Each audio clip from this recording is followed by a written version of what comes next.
Hi ladies, hello gents, welcome back to Marty's Funko collection, and this week as promised was an unboxing of a trade deal that I did with Riaan Stander. So Riaan, again, thank you so much bro, I really appreciate that.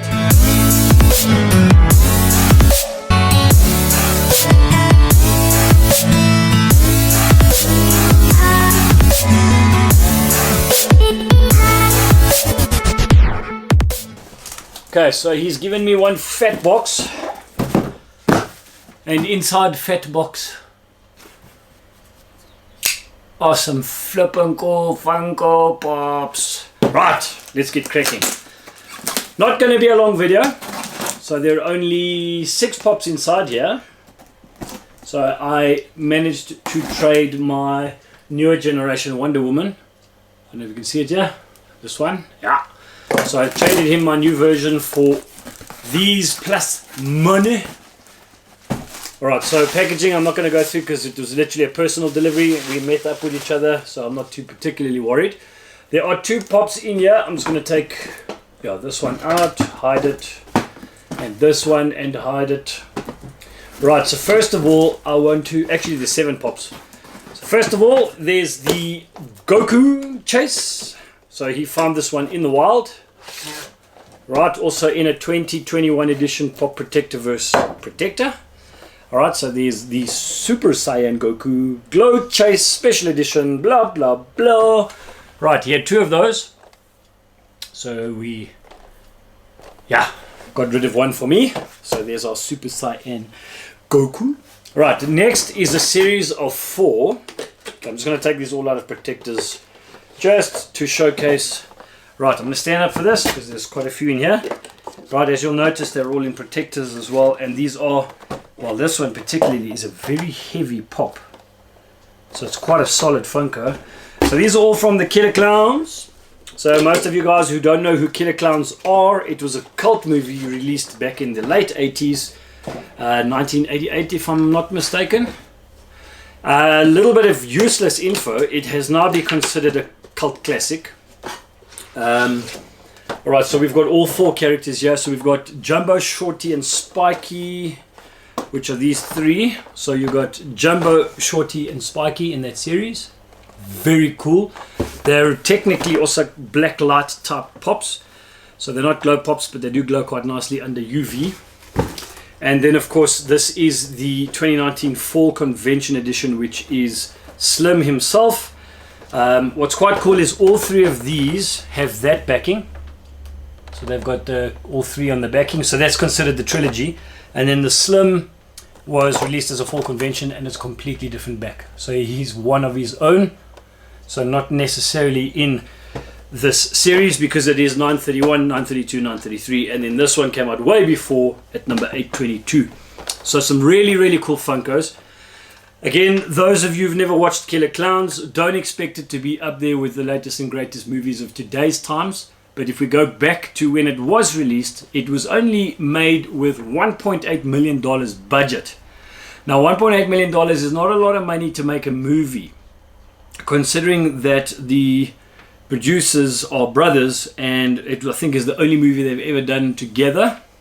They did a lot of the prop work and stuff, or at least tried to. So some of the props that they did make in the movie as well. So they are actually known more as prop makers and so on, or animators. But yeah, the movie itself, pretty shit, pretty crappy to watch in today's times. But it proved to be quite a successful movie for the time, in the sense that it only cost $1.8 million, but it raked in over $43 million. So that's not a bad turnaround profit-wise for a movie most considered pretty crappy. I think it gets about a 7.5 rating on Rotten Tomatoes. So entirely not the worst one out there, but it is very cheesy to watch now because obviously things like CGI and stuff nowadays have made all the movies look really bad. There's one interesting scene in there where 2 characters actually get shot by a popcorn cannon or a popcorn gun. Interesting fact about that particular popcorn gun, I'll put your picture here for you, is that it actually cost about $7,000 just to make that prop. So it was the most expensive prop in the movie. Another little sort of interesting trivia note is that all the cars used in the movie were rentals, and were specifically used only to be used in the movie and then obviously given back. None of them were supposed to be damaged, but there is one scene where one of the cars does go over a bridge and sort of smash to bits, which they kept in the movie. That was not an intentional scene.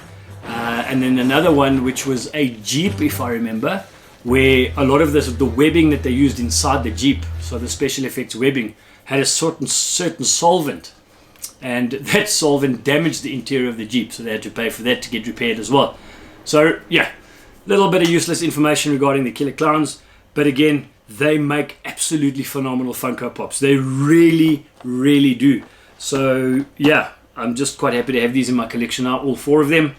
So they'll have a nice little spot in my movies collection, which is fantastic. Right, so that's not it. I'm going to shuffle these 2 pops down. Alright, so the main trade deal that I did do with Riaan was particularly for one Funko, in fact 2 really. One of them being sort of considered an entry-level grail, so to speak, but in the horror game, very sought after, which is my Scream Ghostface. Now this particular pop, as you'll notice, is impeccable. Very, very seldom you're going to find these in mint condition. So this one here is absolutely, absolutely mint. And for those of you out there who want to know if it's fake or not, this is 100% legit.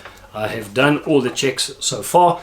So one of the, let me come around that side. One of the big things to look for in the Ghostface series of fakes is right up close. If you look at the M, so if you ever look here at the M, the middle section of the M stops halfway, it doesn't go right to the bottom. So the M doesn't touch the bottom piece. That's a dead giveaway on most of your movie fakes. So that's one thing to look out for when buying Funko Pops, is those particular details. In the fakes, you'll find that the movies is a complete M. So the start of the M, the bottom matches the base and then down. So they're all level, whereas the movies, the M in the middle is slightly higher. So that's one way to establish a fake. And again, of course, the fakes, you'll also notice that the ring around the face here is a little uneven and a lot thicker. So that's another dead giveaway when it comes to identifying a fake Ghostface Funko Pop. Now, last but not least, is one of my all-time favorite, you could call it a cult classic now, but Billy from Saw.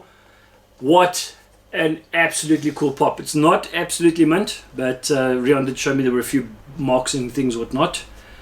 But again, also not a hell of an expensive pop for me either. But the Billy has definitely got a very cool place in my heart. I was one of the first to actually, I was very lucky when Saw actually came out. I saw it about 2 weeks before premiere.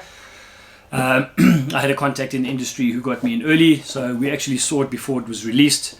And what I must say with Saw, as they went through all the sort of sequels, is it just got worse because it was kind of the same plot and just gore and bits. But Saw the movie, the original, fantastic, really, really cool, nice and intense. Some really good CGI and special effects, and of course puppetry work with Billy himself.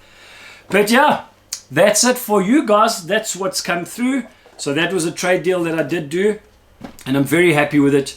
I got some really cool Funkos here, some really cool horror ones to add to my horror collection. And thanks for watching. You guys take it easy, stay safe, and I will catch you next week with another cool unboxing. Cheers!